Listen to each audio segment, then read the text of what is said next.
Mari kita berdoa. Kami bersyukur kepada Tuhan untuk pagi hari ini kembali kami akan duduk tenang menikmati suara Tuhan, dan bersama-sama kami akan diajari oleh firman-Mu mengerti tentang kehidupan ini. Ajarilah kami Tuhan supaya dengan kuasa-Mu kami boleh memahami apa yang menjadi isi hati Tuhan di dalam hidup kami. Biarlah kuasa-Mu dengan segala keterbatasan kami nyata ya Tuhan. Pimpin hamba-Mu secara khusus supaya boleh Tuhan pakai sebagai alat-Mu dengan kuat kuasa-Mu. Di dalam nama Yesus Kristus kami bersyukur dan berdoa. Amin. Bapak Ibu dipersilakan duduk.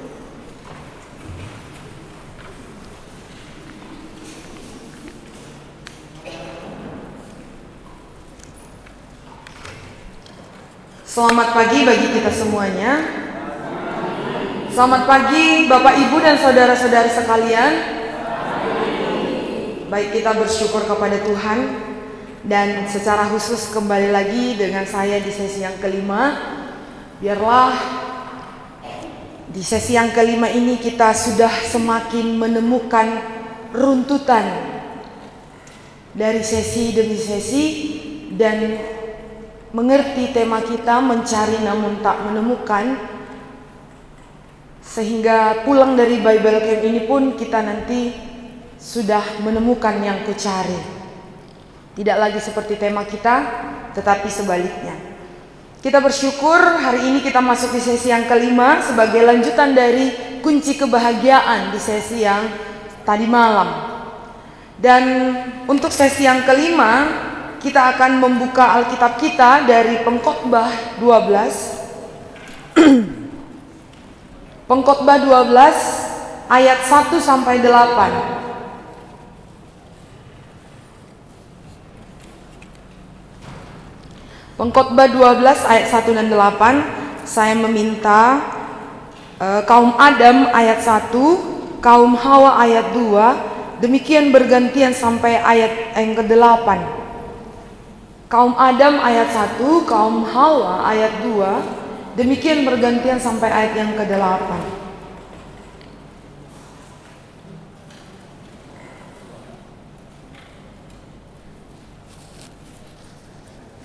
Pengkhotbah 12 ayat 1 sampai 8. Kalau ada yang kesulitan di samping kiri kanannya boleh dibantu. Pengkhotbah itu perjanjian lama sebelum Kidung Agung, setelah kitab Amsal.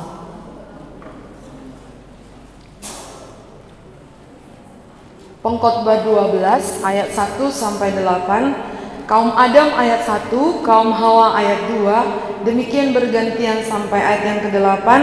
1, 2, 3 ya.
Terima kasih untuk kerjasama dalam membaca 8 ayat yang menjadi perikop kita pagi hari ini di sesi yang kelima. Bapak, Ibu, dan saudara-saudari sekalian, siapa di antara kita yang senang ketika dikatakan bijaksana? Siapa di antara kita yang tidak senang ketika dikatakan bodoh? Siapa yang tidak punya rasa?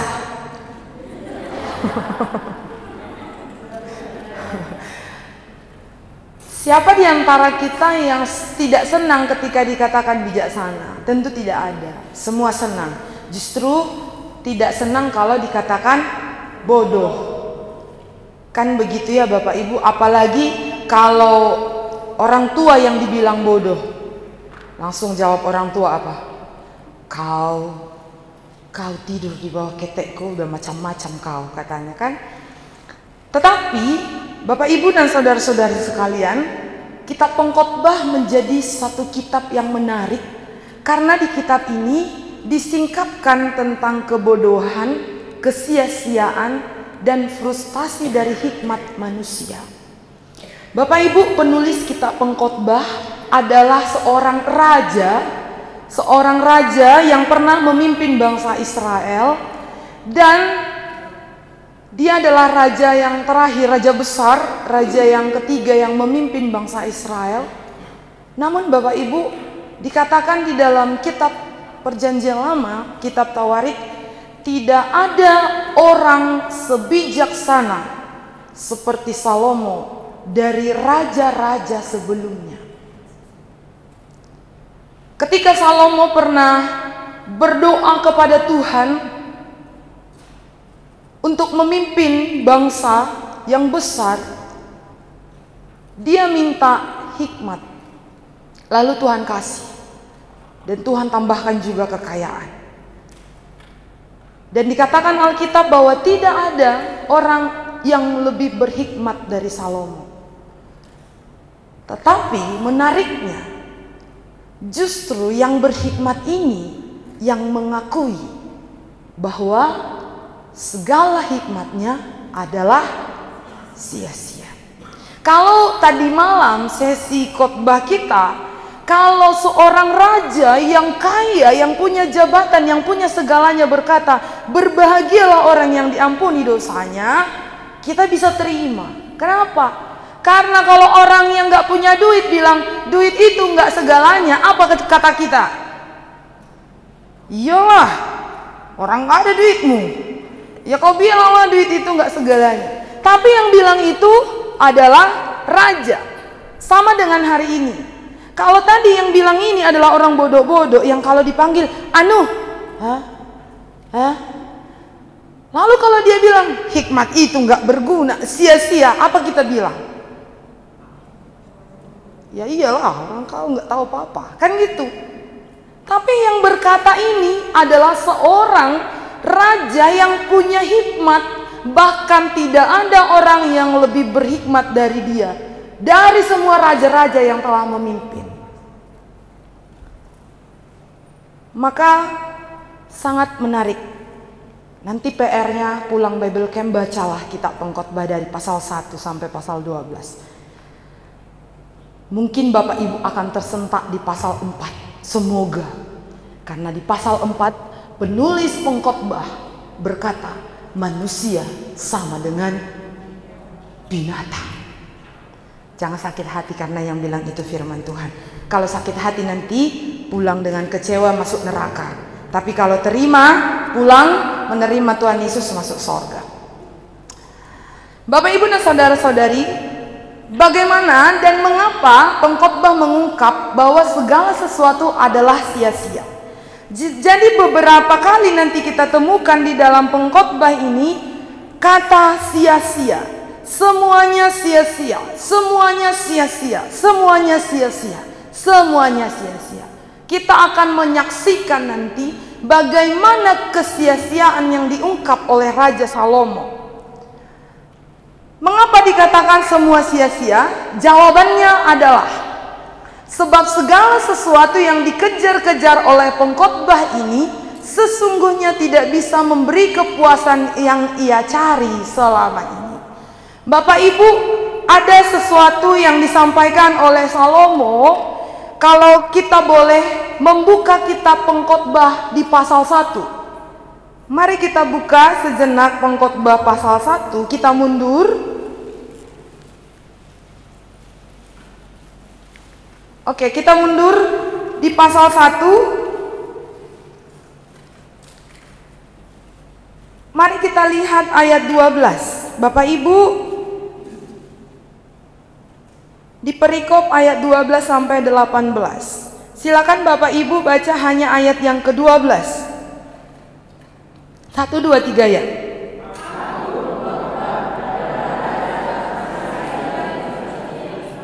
Iya. Aku pengkhotbah adalah raja atas Israel di Yerusalem. Jadi yang berbicara ini bukan orang sembarangan. Yang berbicara ini bukan orang biasa-biasa saja. Yang berbicara ini adalah orang bangsawan, orang yang berhikmat, orang hebat. Apa katanya ayat 13? Sama-sama kita baca. Aku 1, 2, 3 ya. Memeriksa dan menyelidiki dengan hikmat segala yang terjadi di bawah langit. Itulah kesibukan yang menyusahkannya.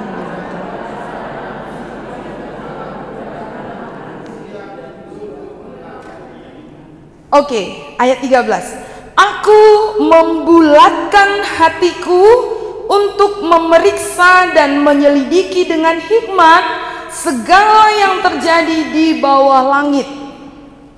Aku membulatkan hatiku, di sini pengkhotbah mencari hikmat.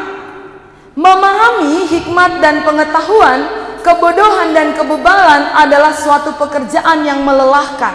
Karena kemudian dikatakan, itulah kesibukan yang menyusahkan yang diberikan Allah kepada anak-anak manusia untuk menyibukkan diri. Jadi di sini Salomo mencari hikmat, menemukan hikmat, menghidupi hikmat. Tetapi Salomo bilang itu adalah kesibukan yang melelahkan. Maka Bapak Ibu di pasal 12 nanti di ayat terakhir dikatakan, waspadalah anakku, menulis buku adalah pekerjaan yang melelahkan. Jadi Salomo bilang semua melelahkan. Kenapa? Ada masalahnya. Dan ketika mendapatkannya pun bukan memuaskan, malah membuat susah hati dan memperbanyak kesedihan. Semuanya hanyalah usaha menjaring angin. Bapak Ibu, pengkhotbah mencoba menyibukkan diri. Pengkhotbah mencoba menyenangkan diri dengan apa? Menemukan hikmat. Dikatakan di ayat 13, aku membulatkan hatiku. Aku telah melihat segala perbuatan yang dilakukan orang di bawah matahari. Ayat 14. Tetapi lihatlah, semua itu kesia-siaan dan usaha menjaring angin. Ayat 14 itu. Aku telah melihat segala perbuatan yang dilakukan orang di bawah matahari, tetapi lihatlah, semua itu kesia-siaan dan usaha menjaring angin. Bapak Ibu bisa menjaring angin? Coba kita tangkap dulu angin sekarang. 1, 2, 3 ya. Mana anginnya? Tidak kelihatan. Tidak ada. Jadi ternyata kesibukan yang dilakukan seperti menjaring angin. Artinya sia-sia. Yang kedua, pengkhotbah menyenangkan diri dengan kesenangan, yaitu dengan anggur, melakukan perkara-perkara besar, membangun rumah-rumah dan menanam kebun anggur, membuat kebun dan taman, dan menanam semua jenis pohon buah-buahan, membuat kolam supaya mudah menyiram tanaman, memiliki banyak budak, memiliki banyak emas dan perak. Ia menjadi sangat kaya dan terkenal.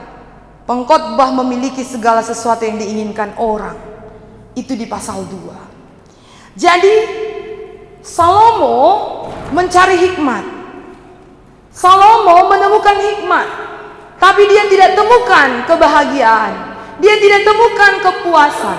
Dia tidak temukan sesuatu yang mampu menyenangkan, memuaskan batinnya atau jiwanya. Maka dia mengisi kembali dengan apa, Bapak Ibu? Lihat pasal 2. Pasal 2 itu. Aku berkata dalam hati, baiklah, aku hendak mencoba kegirangan, kesenangan, menikmati kesenangan. Tapi lihat, itu pun sia-sia. Jadi Bapak Ibu kalau ingat di sesi 3 ada air minum merek-merek lain. Ingat Bapak Ibu? Hampir sama. Bagaimana akhirnya pengkhotbah mencari sesuatu dengan anggur, melakukan perkara-perkara besar, membangun rumah-rumah, membuat kebun, pokoknya mengisi kesibukan, mengisi hari-hari dengan sesuatu yang mungkin dia pikir bisa menyenangkan dirinya. Bukankah ini gambaran kita? Apalagi yang sudah masanya berhenti dari pekerjaan tertentu, misalnya yang udah pensiun, ya kan, yang biasa sibuk. Setelah pensiun, apalah aku kerjakannya, karena kalau aku berhenti jadi makin pusing. Dibuatlah kebun-kebunnya, dibuatlah kolam untuk menyiram tanamannya. Bapak Ibu, Salomo adalah orang yang sibuk. Salomo adalah orang yang sibuk, yang tidak memiliki waktu kosong sama sekali. Dia sangat sibuk. Tapi akhirnya dia katakan semua melelahkan. Dia mencoba dari kesenangan-kesenangan dunia, bahkan sebagai laki-laki dia adalah lelaki jantan. Dia adalah lelaki perkasa. Secara sensual, Salomo adalah orang yang paling berbahagia. Iyanya, bapak-bapak, para pemuda, berapa cewek Salomo?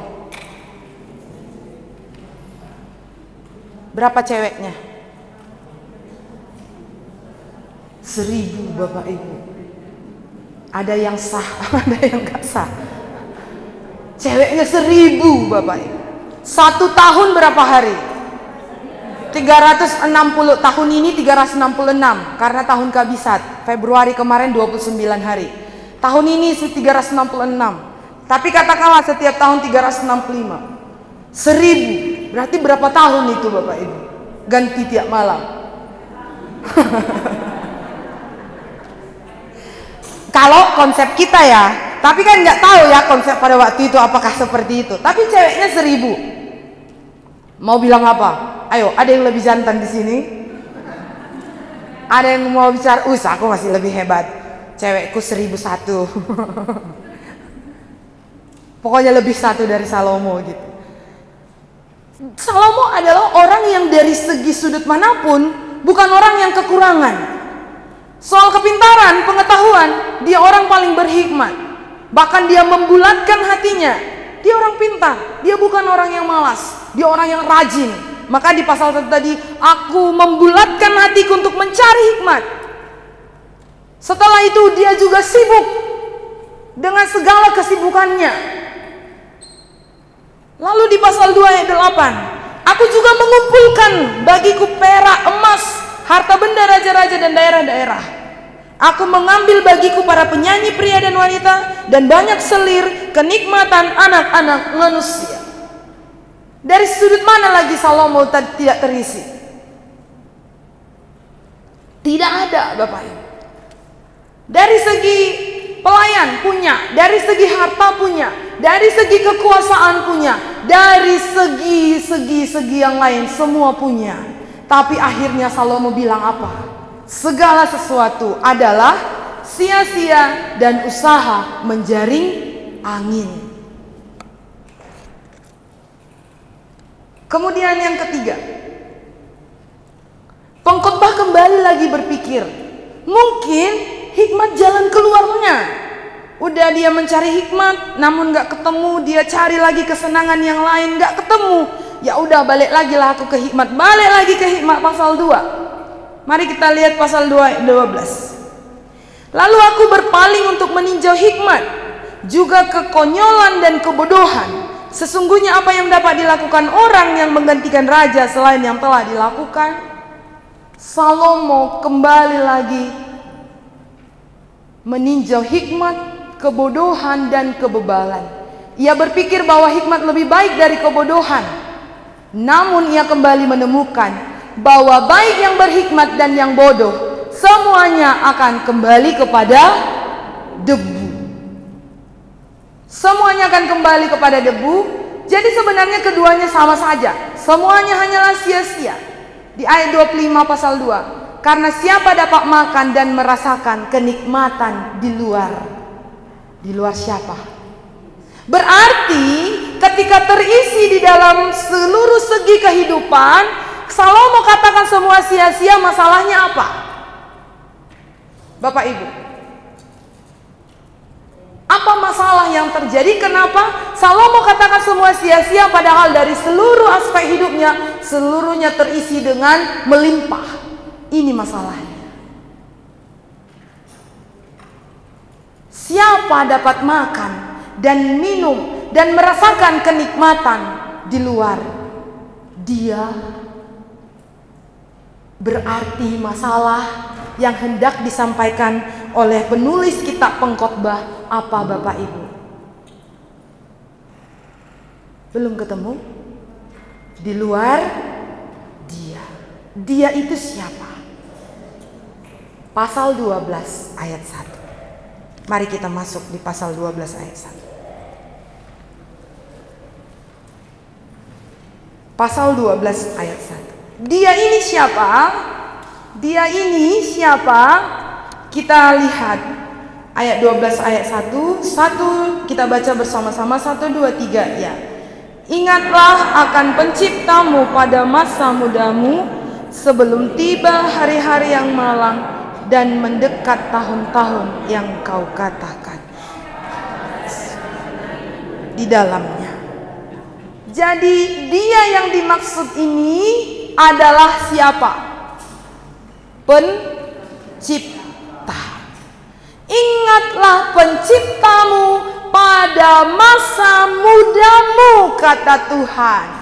Kalau di ruangan kita hari ini, menurut kalimat yang kita baca pasal 12 ayat 1, berarti yang berbahagia sekarang siapa ini? Pemuda ya. Karena dikatakan firman apa? Ingatlah penciptamu pada masa mudamu. Lalu bagaimana dengan lansia dan orang tua yang ada hari ini? Jangan takut, ada tetap jalan keluarnya. Yang namanya kehidupan tetap ada jalan keluar. Di sini Salomo mengingatkan supaya mengingat pencipta di masa muda. Ini menjadi peringatan, menjadi sangat penting. Mengapa? Karena sikap berpuas diri dari generasi muda, yaitu asumsi ketika kita masih muda, masih mempunyai banyak tahun ke depan. Jadi kaum muda ini terbelenggu dengan pola pikir masih ada hari esok, masih ada hari esok, masih ada tahun depan, kan masih muda. Bapak Ibu seluruh jagat raya Indonesia permusikan rohani, tadi malam kemarin terkejut dengan satu berita duka cita. Satu penyanyi lagu rohani, Boru Sidabutar, meninggal dunia usia 23 tahun. 4 tahun yang lalu kembarannya meninggal usia 20 tahun. Siapa yang tahu akhir-akhir kehidupan? Tetapi kaum muda banyak terjebak dengan pola pikir masih banyak waktu di hari-hari besok. Maka ini menjadi peringatan yang sangat penting, sehingga kita bisa menunda hal yang mungkin tidak bisa kita lakukan hari ini untuk esok hari. Jadi karena punya pikir, masih banyak waktu kok besok, masih banyak waktu kok besok, maka apa yang penting hari ini ditunda-tunda. Peringatan ini juga diberikan agar kaum muda memanfaatkan kekuatan masa muda sebaik-baiknya sebelum usia tua menguras energi kita dan memberi kita lebih banyak beban untuk dipikul. Percayalah, di ruangan ini siapa yang lebih kuat, kaum muda atau kaum orang tua? disuruh jalan 10 kali atas bawah,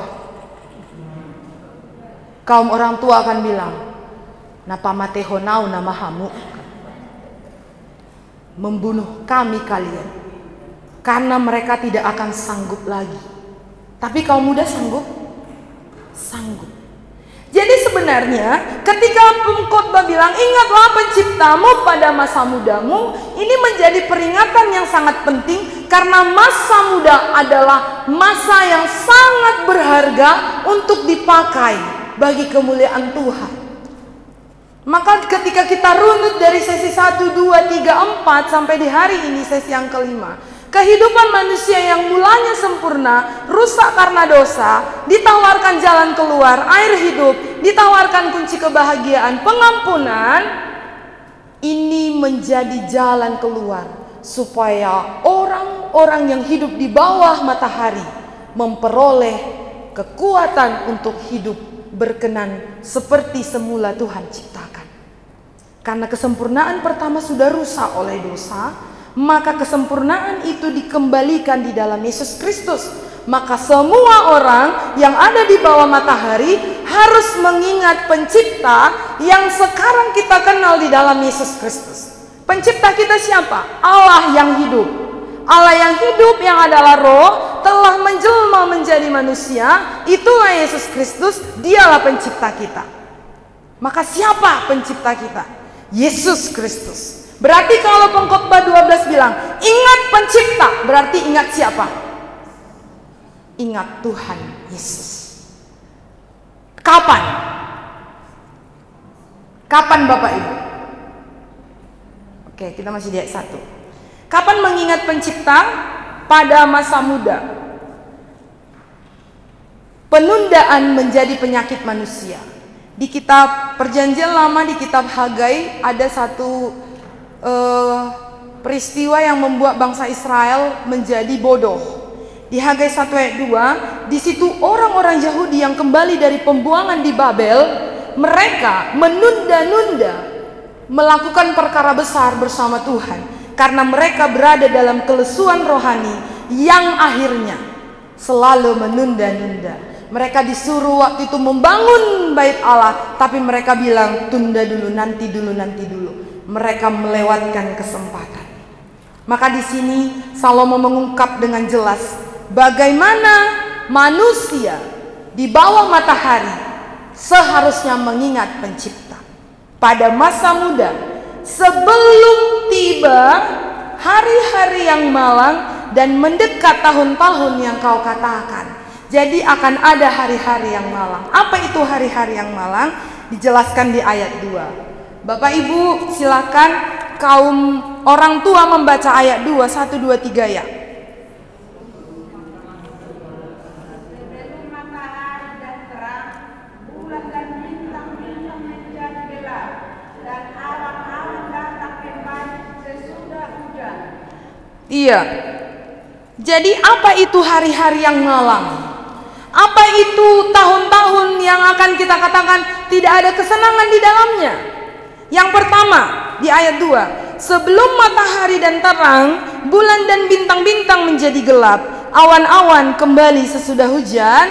Artinya adalah, ini adalah gambaran sinar matahari dan malam yang diterangi bulan dan bintang sebagai gambaran masa muda, dan langit yang semakin gelap serta awan sebagai gambaran kehidupan di kemudian hari dengan bertambahnya masalah, kesedihan, dan sensasi-sensasi kehidupan lainnya.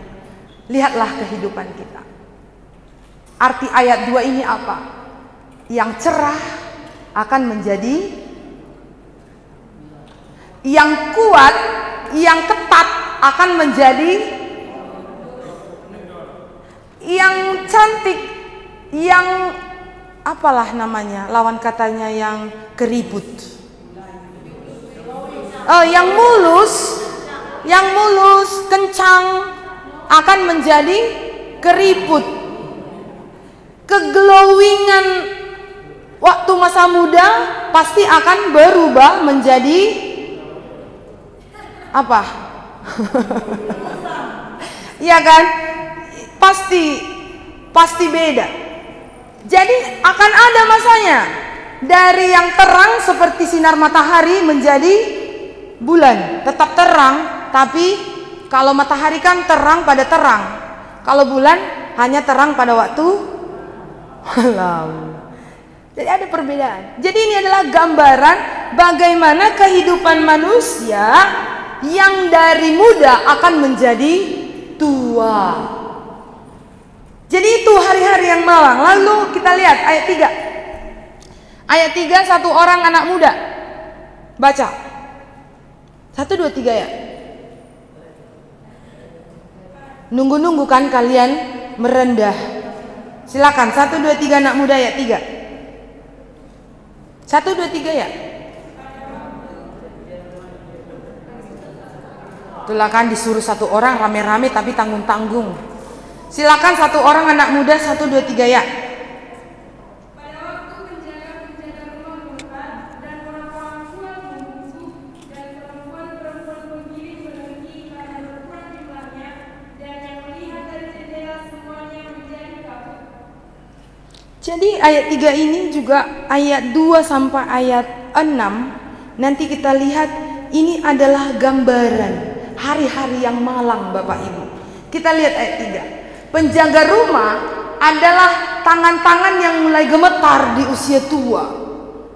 Masih ada di sini usia tua tangannya masih kokoh? Udah mulai gini kan? Iya kan Bapak Ibu?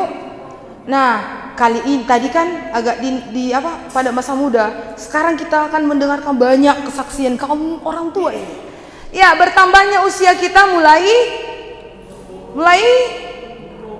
bungkuk. Ada anak muda udah bungkuk di sini? Nggak ada ya? Nggak ada. Jadi kita melihat di sini penjaga rumah adalah tangan-tangan yang mulai gemetar. Bertambahnya usia itu menyatakan kita makin bungkuk. Penggiling adalah gigi yang semakin lama akan berkurang. Jadi ada gambaran penggiling-penggiling berhenti. Di sini penggiling adalah gigi yang semakin lama akan berkurang.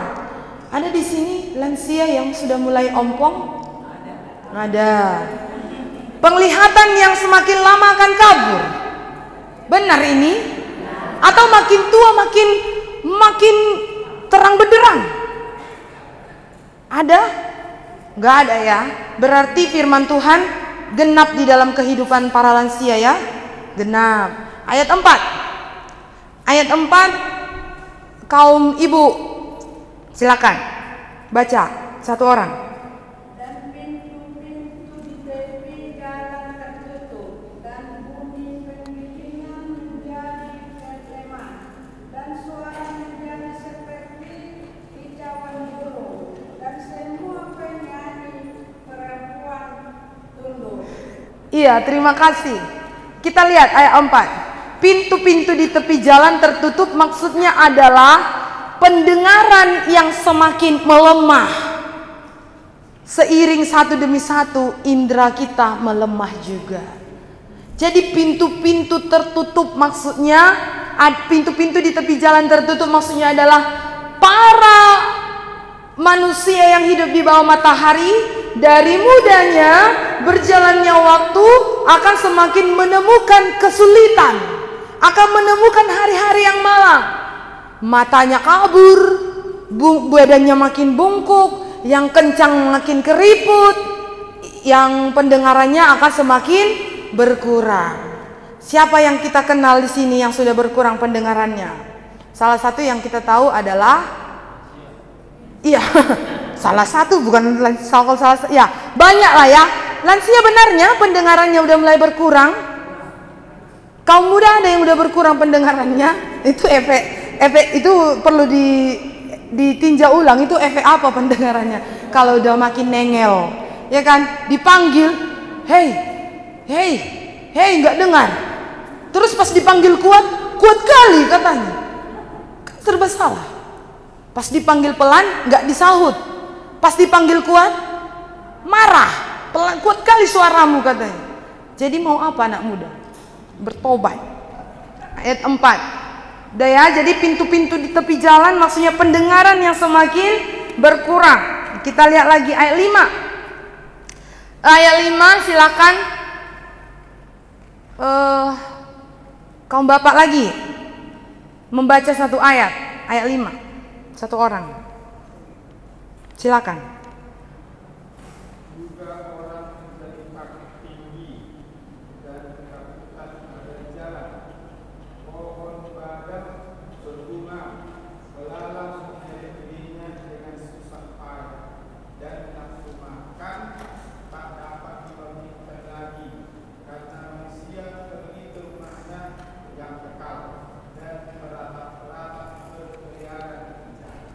Iya, ayat 5, kesukaannya berubah. Yang dulu suka ketinggian nggak sanggup lagi, berubah dia, berkurang, nafsu makannya pun berkurang. Bahkan para lansia, benar nggak, makin tua makin susah tidur? Benar nggak para lansia? Kebiasaan banyak akhirnya berubah. Makin banyak kesusahan yang terjadi. Lalu ayat 6, silakan anak muda baca ayat 6.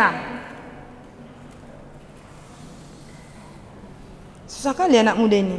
Sebelum rantai perak diputuskan dan pelita emas dipecahkan, sebelum tempayan dihancurkan dekat mata air dan benda tinggal dirusakkan di atas gunung. Oke, ayat 6, gambaran-gambaran yang dinyatakan menunjukkan keruntuhan total.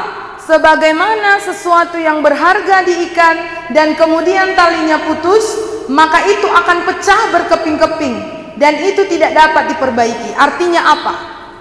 Harus dibuang atau digunakan untuk tujuan lain. Jadi kehidupan manusia dari kecil besar sampai akhirnya tua mengalami perubahan, yang dimana perubahan itu membawa kesusahan, membawa banyak beban, membawa pergumulan masing-masing. Jadi ternyata makin kita tua bukan makin bahagia, makin kita tua justru makin susah. Tetapi kalau ulang tahun doanya panjang umur, padahal makin tua makin susah. Karena manusia mau hidup, gak ada yang mau susah, gak ada yang mau susah, iya kan? Jadi Bapak Ibu, sebenarnya kehidupan kita semakin berjalan ke depan bukan semakin mudah, tapi semakin susah. Maka Salomo bilang, ingatlah penciptamu pada masa mudamu sebelum tiba semua kesusahan itu. Kalau sudah diperdengarkan di masa muda, berjuanglah di masa mudamu sampai kepada relasi akan Tuhan. Maka semalam kunci kebahagiaan, relasi dengan Allah itu bersatu. Itulah maksud dari mengingat pencipta. Jadi mengingat pencipta bukan aku dicipta oleh Tuhan Yesus, oh sudah selesai, bukan. Tetapi mengingat pencipta maksudnya ada relasi, ada koneksi yang nyambung dengan Allah. Maka dikatakan Salomo tadi, apalah makna makanan dan kenikmatan kalau di luar Dia. Jadi semua ini sia-sia, masalahnya karena di luar pencipta kita. Lalu ayat 7. Ayat 7, dan debu kembali menjadi tanah seperti semula, dan napas hidup kembali kepada Allah yang mengaruniakannya. Kehidupan manusia akan berujung di sini. Debu menjadi debu, roh kembali kepada Tuhan yang mengaruniakan. Semua manusia pada akhirnya nanti akan mati. Jadi kemana semua hikmat, kemana semua kesenangan, kemana semua kebanggaan, kemana semua emas dan perak, kemana semua jabatan? Sia-sia. Katakanlah kita punya segalanya, tapi jiwa kita binasa ke api kekal. Apa yang terjadi? Sia-sia. Seperti usaha menjaring angin. Maka Bapak Ibu, kalau ingat peristiwa orang kaya dan Lazarus, kalau mau hidup, kita mau seperti siapa? Kalau mau mati, kita mau seperti siapa? Enak aja kan? Memang manusia pada naturnya mau enaknya saja. Kalau mau hidup, mau seperti orang kaya, pesta tiap hari. tapi nggak mempercayai kitab Musa. Tapi kalau mau mati mau seperti Lazarus, duduk di pangkuan Abraham. Tidak bisa. Maka dibilang Bapak Abraham kan kepada orang kaya apa? Semasa hidupmu kamu sudah mendapatkan penghiburanmu. Jadi sekarang setelah dimulai digoyang, ditanya ulang, kalau mau hidup kita mau seperti siapa? Mikir. Kalau mau mati kita mau seperti siapa? Lazarus. Tapi maksudnya itu apa? Ingatlah pencipta, kehidupan kekal ada di tangan pencipta. Maka semua manusia yang hidup di bawah matahari harus mengingat pencipta. Arti mengingat, memiliki relasi yang bersatu dengan Tuhan, memiliki koneksi dengan Tuhan. Salomo jauh dari Tuhan.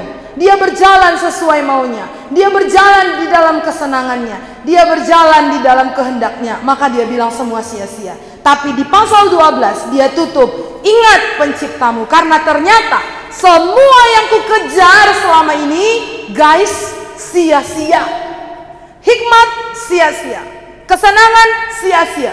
1000 cewek sia-sia. Mabuk sia-sia. Apalagi harta sia-sia. Semua sia-sia kalau di luar Tuhan. Maka yang paling utama adalah berada di dalam Tuhan. Karena semuanya manusia akan kembali menjadi debu. Ayat 8 kembali dikatakan Salomo, kesia-siaan menyatakan bahwa hidup ini hanya berupa uap. Uap itu tahu Bapak Ibu apa? Uap itu ada sebentar, setelah itu hilang. Yang bisa masak teh atau masak sesuatu, ketika ditutup, misalnya di kuali atau di panci, dimasak, terus sudah mendidih, terus pas kita buka tutupnya, apa yang terjadi? Apa yang ada? Uap. Kita buka, ada uap. Uapnya lama terbang-terbang di atas, menghibur kita? Tidak. Ketika kita buka, uap itu segera menghilang. Begitulah hidup. Ada, tapi sebentar. Setelah itu hilang. Jadi jangan sombong para anak muda. Ketika engkau hari ini tampan dan cantik, semua itu akan menjadi pudar. Semua itu akan menjadi hancur, jadi debu. Yang tinggal apa? Jiwa. Jiwanya kemana? Inilah kehidupan kita. Ada, tapi sebentar. Bayangkan Bapak Ibu, kita punya segalanya, tapi di luar dia ada, tapi sebentar doang. Uap adalah tampilan yang begitu halus, namun segera lenyap. Masih sanggup kita tertawa, masih sanggup kita tersenyum ketika tahu hidup kita seperti uap, namun belum di dalam Tuhan. Masih sanggup kita berkata besok ada, besok hari masih ada, lusa masih ada, minggu depan masih ada, setelah Bible Camp pun masih ada. Ini adalah kesombongan. Karena siapa yang tahu kita masih balik ke Medan? Ini tidak menakut-nakuti. Tapi siapa yang tahu kita masih balik ke tempat kita masing-masing? Tidak ada yang tahu.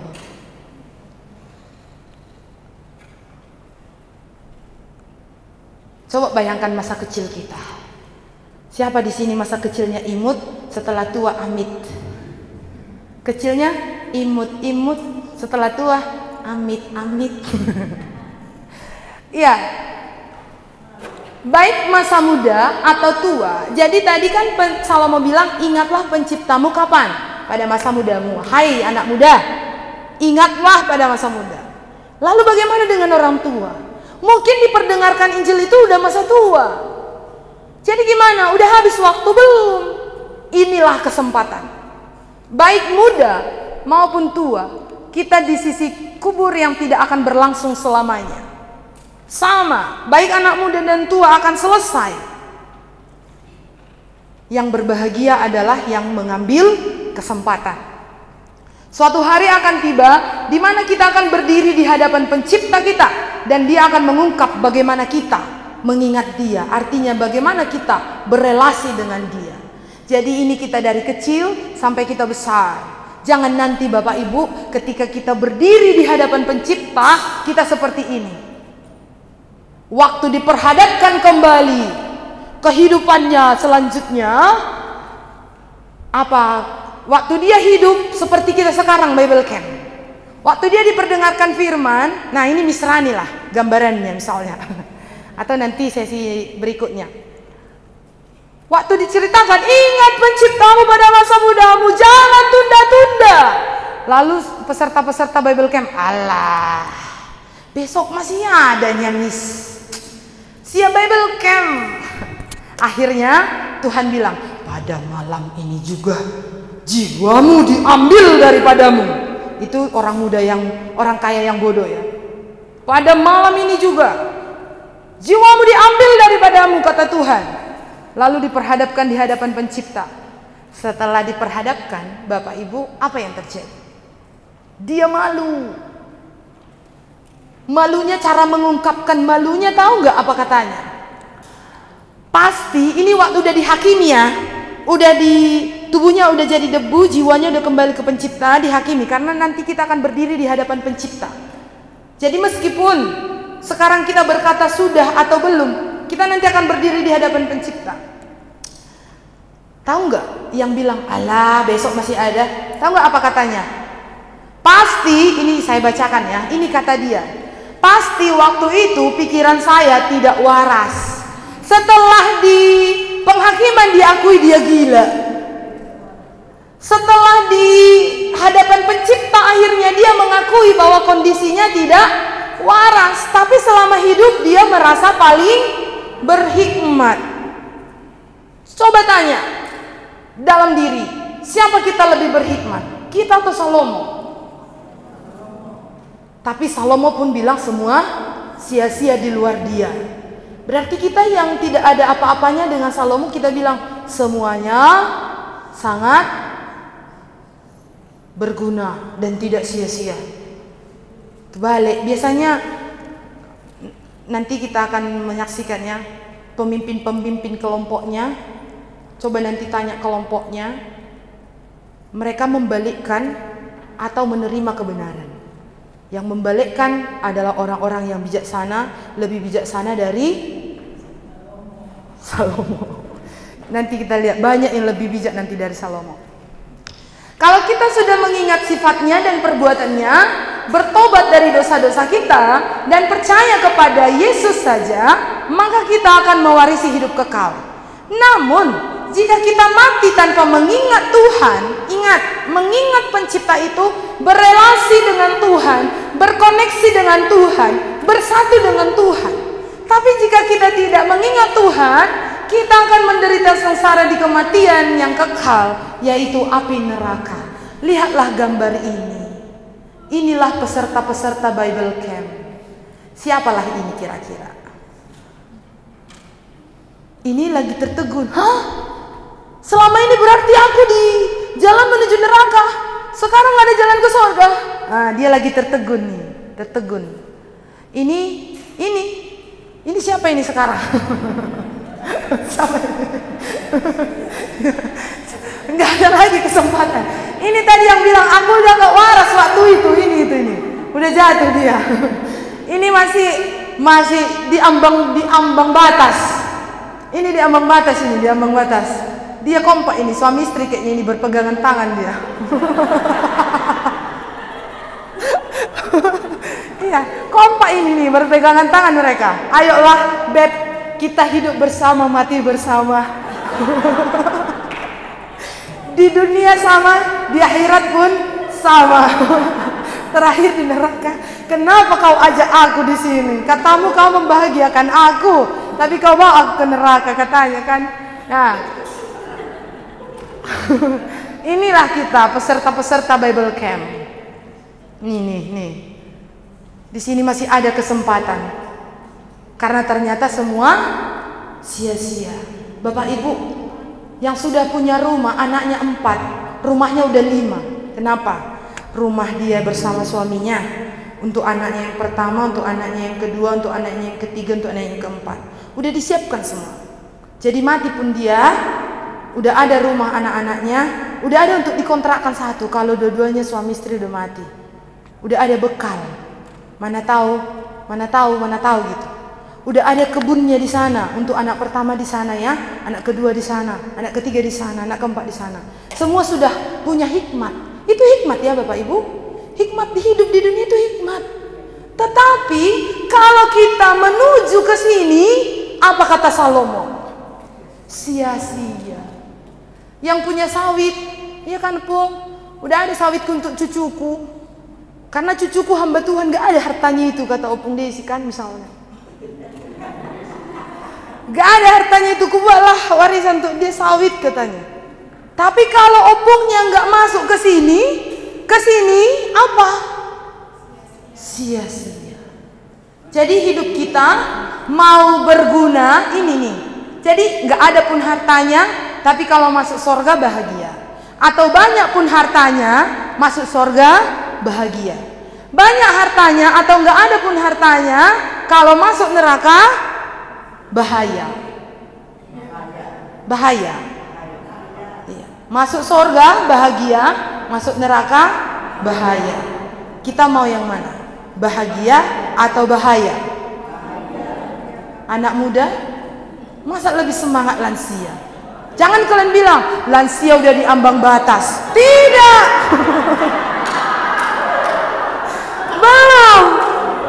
Belum tentu. Lansia belum di ambang batas.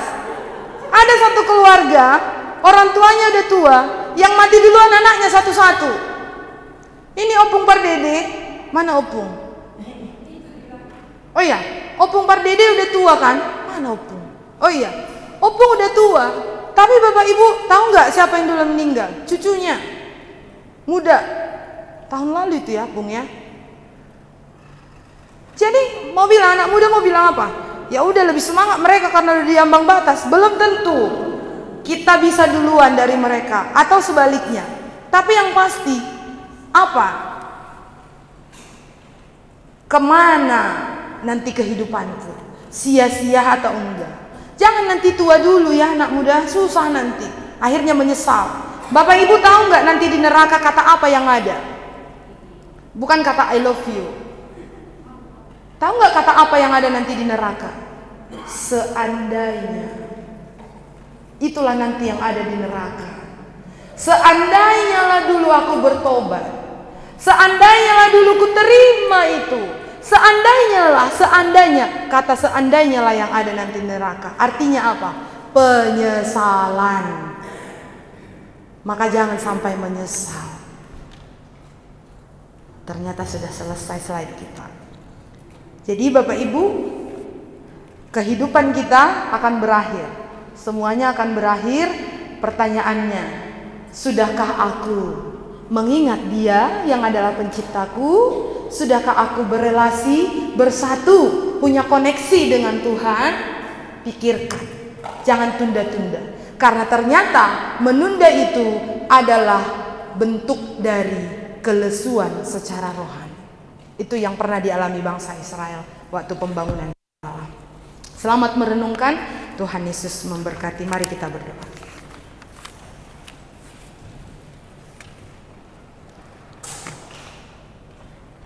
Kami bersyukur kepada Tuhan untuk kebenaran firman yang sudah kami mengerti. Begitulah pengkhotbah menyingkapkan, mengungkapkan sebagaimana dia orang yang berhikmat.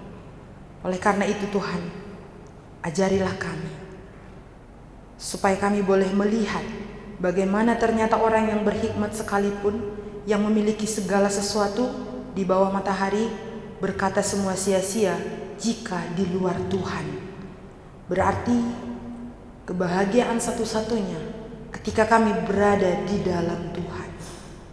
Ajar kami Tuhan, pimpinlah kami, tuntunlah kami lewat firman-Mu yang hidup. Bagi kami yang merasa bijak, merasa pandai, hancurkanlah kesombongan kami Tuhan.